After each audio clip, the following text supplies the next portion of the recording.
6. Family secret. Julia arrived home safely, lucky not to have been involved in an accident, for the way she had stepped on the accelerator right from the open market had been suicidal. She went straight to the bedroom and threw herself on the bed, face downwards. The entire world was revolving around her like a wheel of fortune, waiting to stop at the wrong spot. Dan, where are you? I have a confession to make, Dan, for there is no way I can continue living with a secret on my mind. It has to come out. What happened, Dan, was that 12 years ago I realized I was pregnant. But by then Alphonse, who was responsible for the disaster, had been dumped into one of the Harare prisons. I took my time. I didn't want to tell my parents that I was pregnant. Let them sort it out themselves, I said, blaming my mother for not telling me enough about the consequences of a young girl's indulgence in adult games. She should have told me why sex was bad at my age. I never knew one could be pregnant after going beyond petting only once. But how long can one continue hiding a bulging belly? How long can a pregnant girl stay without spitting? How long can she stay without making a fuss over what she should have for lunch or dinner? So it wasn't long before my mother started suspecting that all wasn't well with me. I had no choice but to let the cat out of the bag. This I did one evening when my parents were arguing over me and I happened to overhear the argument from a half-open door. Ma decided to act fast. The next morning saw Ma and me at the bus terminal. She had told Pa to tell the neighbors that I was off to a boarding school in Malawi, back to the roots, and that Ma was off to nurse an ailing relative of hers in Mangura. The truth was that Ma accompanied me to Mangura, where a sister of hers was married to a miner. While we were there, on Ma's instructions, I rarely went out for a walk. I spent most of the time reading books and sleeping. It was a lazy life I wasn't used to. As my belly became more and more swollen, I started feeling sorry not only for myself but for Ma as well. You've left your husband behind just to be near me, Ma. Moreover, you've been forced to lie in order to save me from disgrace. You tried hard, Ma, to make sure I grew up into a good lady, but I proved unruly. I'm so sorry, Ma. How is your body feeling, Julia? Ma asked one day, sitting by the mat side. She had a letter with her. Fine. Just tired. I see. Your papa says greetings. Keep praying to the Lord, he says. Ma was wearing the expression of a mourner who is slowly accepting the fact that no matter how much we cry, the dead won't come back to life. I miss him, I said, lowering my eyes. I'm really sorry, Ma, for what I've done to you and Papa. She got up and went outside to the kitchen. In no time, an argument erupted between Ma and her sister.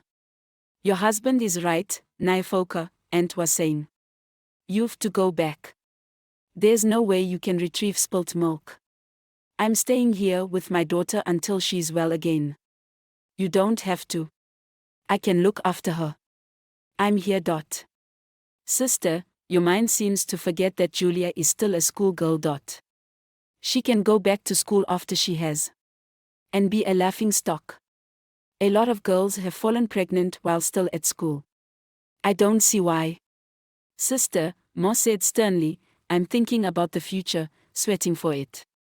I do not want anybody to know that Julia gave birth to a baby, you see. It is going to be a secret between you and me, between your husband and mine. It is a family secret. But you can't hide a child, can you?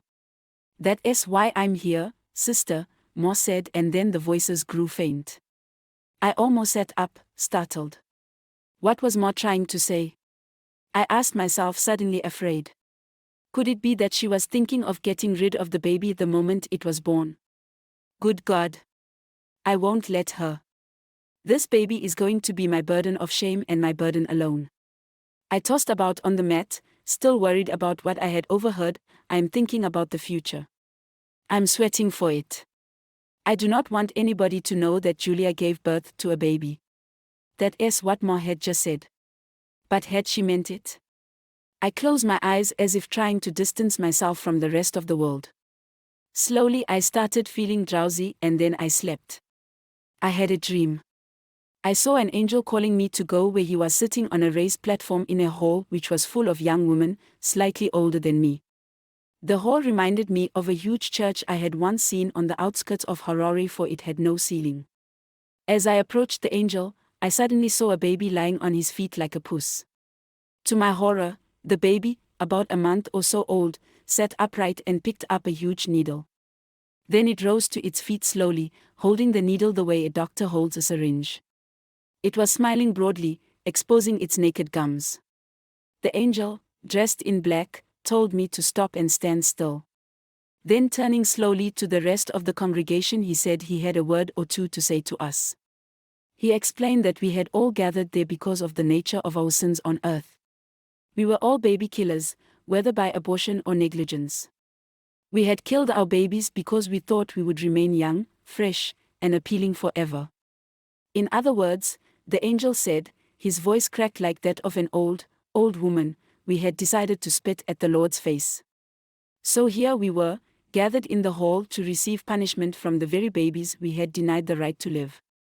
Outside the hall it was raining. We could all see it was, but we could not hear anything. We could see the flashes of lightning, and it was as if the lightning was cheering on the rain. Do you know this little one? I was suddenly asked by the angel.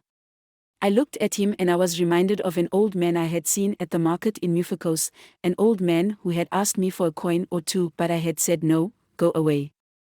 No, I stammered, staring at the angel before me. He was very dark. This is the little child you killed in Mangura. You remember that? Then the child started walking towards me, its smile broadening, but its eyes were blazing with fury. I stared at the baby and I couldn't help thinking that if it grew up, it would look like my father. I wanted to run away, but my legs felt heavy. I tried to scream, but no sound came out. The rain increased its tempo. And I thought I could hear people laughing out there in the rain like laborers going for the night shift.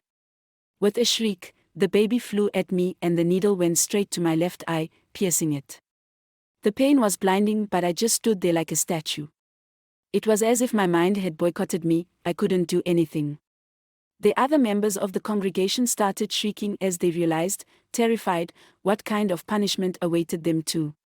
Warm blood was running down my left cheek, thickly, like the stuff that comes out of a stabbed green pawpaw. Again the baby drove the needle into me, this time into the right eye. There was a hissing sound like that of a punctured tire as the needle bored through the eyeball. Outside, I believe it was still raining, or maybe there was thunderstorm now. From somewhere, I heard voices of excited little children babbling, go for her nose. Nose. It was like playtime at a nursery. And then I screamed. I woke up only to find my mother kneeling anxiously by my side. Is everything all right with you? She asked. Yes, Ma. I was dreaming. I said grimly, the dream still fresh. The old angel's face, the downpour, the shrieks of horror from the crowd. Do you want some water for your throat? Yes, Ma, I croaked, my heartbeat still up. I must look ghastly, I thought. What about something to use your teeth on? Get me some cold bread, I said, suddenly yearning for a loaf. Bread from a fridge and a piece of duck meat with lots of salt on it. All right. Ma didn't have the time to get what I wanted for that afternoon. I was rushed to the hospital, the mining hospital, and in the early hours of the morning, I gave birth to a beautiful child. I was too weak to walk. So I spent another day in the hospital, my mother fretting over the little one as if she had never seen a newly born before. Everything seemed unreal, I thought, as the nurse took the child away, leaving me with a feeling of nothingness in me. I couldn't believe that I had created a life, that I had taken on the role of God in ushering into the world a human being created in His image. Good God, was it really me? Papa arrived the next day. When I saw him, I started crying. He was the picture of somebody who had tried hard to win a game but had lost, somebody who had lost, blaming fate for being cruel. It's good, Julia child. This is the beginning of a new life, he said. His voice sounded strained as if he'd been ordered to laugh every time the whip landed on him. I didn't ask him what he meant by a new life. Discharged, We went back to my aunt's house and I was surprised at the number of napkins Papa had bought for the little one. I felt touched by the show of such gestures of affection. I didn't deserve their love. I was like a dog which had devoured its master's chickens. Ma and Aunt were in the kitchen when Uncle and Papa came into the room to see the little visitor again. I looked at Papa's face as if I were an artist examining her work of art, looking for hidden details which she alone could see. His eyes were full of love and I couldn't just help recalling the dream I had had just before being rushed to the hospital. And this triggered off something in me, what I had overheard Ma tell her sister in the kitchen. You see, dogs protect their puppies, even if they have more than a dozen little ones. I have seen bitches lift their little ones by the skin at the back of the neck and trot for some distance looking for a safe place to hide them. And I have seen the young die of exposure as the parent searches for the safe place. Talking about dogs protecting their young, how much more with a human being? I made up my mind there and then to tell Papa and my uncle everything I had heard Ma tell her sister. He was going to side with me. The two men listened, occasionally exchanging glances whose meaning I couldn't interpret. It was like being among people whose language you can't understand. When I had finished, Uncle said, "But what is it that makes you think your mother wants to do away with the baby, this beautiful baby?" "It is obvious from what I've told you," I said defensively, looking at the ceiling. I could see some cobwebs dense with a week's catch. Where was the spider? The ceiling was old and stained with dirty raindrops which had somehow found their way through the roof. It reminded me somewhat of an old car's ceiling. "It is not," Papa said, his voice reassuring. "I wouldn't worry about anything if I were you, child. But can't you see, Papa?" I tried to sit up but I was too weak. Playing God is exhausting. She's doing it for me, thinks she's doing me a favor. "You got it wrong, Julia," Uncle said, smiling at the baby who was spending most of the time sleeping. Uncle's smile was good tonic at that moment when my mind was about to be besieged by the memory of that haunting dream again. The two men assured me there was no need for me to worry. The more they assured me, the more I realized that I was probably the greatest fool on earth, for how could I have entertained the thought that my own Ma had been up to something evil? Papa left for Mufukos in the evening of the same day after talking to Ma and Uncle behind closed doors. I strained my ears to try to hear what they were saying. But all was in vain. I felt like a child who does not know what punishment he would get for his mischief, verbal or physical. "It is a family secret." These words, which I had overheard Ma say, came back to me now and then. What did she mean? And with these words came bits and pieces of the dream I had had, the babies, the black angel.